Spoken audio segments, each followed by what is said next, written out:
That's not actually coming for our family. Because that would be crazy. Good luck. Move over, Superman. There's a new hero at the box office. Horror movies. Murderous toys, vampires, and zombies are killing it in movie theaters at a time when saviors, sequels, and reboots have grown stale among audiences, entertainment industry veterans say. Jason Blum is a producer. What you can't do at home is sit in a dark room with 100 other people, not on your phone, and jump. And I think horror movies have really become an experience that can only be really felt outside of the home in a movie theater.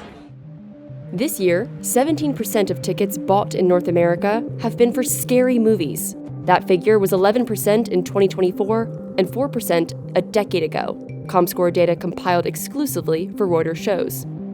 Cinema owners have plenty of reasons to celebrate with box office performances like Sinners and Final Destination: Bloodlines. And there are new installments of popular horror franchises coming soon, like The Conjuring: Last Rites. One of the knocks on Hollywood and movies that we rely upon is they just lack creativity. People are just trying the same old formulas that maybe worked 5 years ago, but not necessarily working now. And I feel like, today it's these horror directors that are really some of the most creative minds out there, and they're taking chances that others aren't. Brant Gully owns a cinema in Sandy Springs, Georgia. Horror customers, at least ours, tend to go to the movies more often than others. And I think it's because they're not as dependent on word of mouth, or they don't need to know it's an Academy Award winning potential hit before they commit to dropping money to go see it. They just are excited that there's a new creative horror movie out there and they want to come see it. Producers, studio execs, and theater owners say horror has historically provided a safe outlet for people to cope with contemporary anxieties.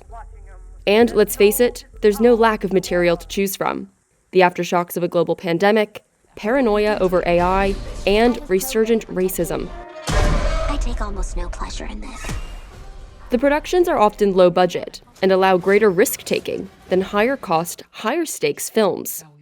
That creative freedom has attracted big-name directors like Guillermo del Toro and Danny Boyle, and audiences are responding. Ryan Coogler's Sinners is this year's third highest-grossing movie in the US and Canada, Comscore says. Twins? Nah, we cousins. Horror has been a cinematic staple from its earliest days, when Thomas Edison filmed Frankenstein on his motion picture camera in 1910. Later, when Edison improved the early projector, a new art that was destined to encircle the world was born. But it didn't always get Hollywood's respect. Perceptions began to change with the critical and commercial success of films like Psycho, The Exorcist, and The Shining.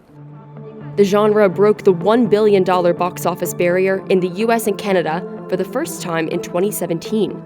The film adaptation of Stephen King's novel It and Jordan Peele's Get Out were big contributors.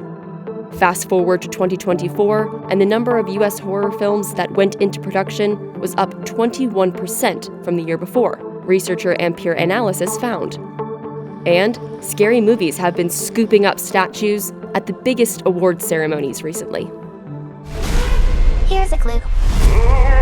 It's Megan. Movie theaters are still recovering from the COVID-19 pandemic, which sped up a shift towards watching at home over going out to the movies. But many industry professionals say horror is a genre that manages to get people off their couch and into a theater, where the environment heightens the experience. Now, I think more than ever, to get people here in the theaters, people want a good story. They love, things like Barbie, where they know what's going to happen. They just want to be entertained. But for the most part, people want really good stories that engage them. And it feels like that's the genre where we're getting the most of that from.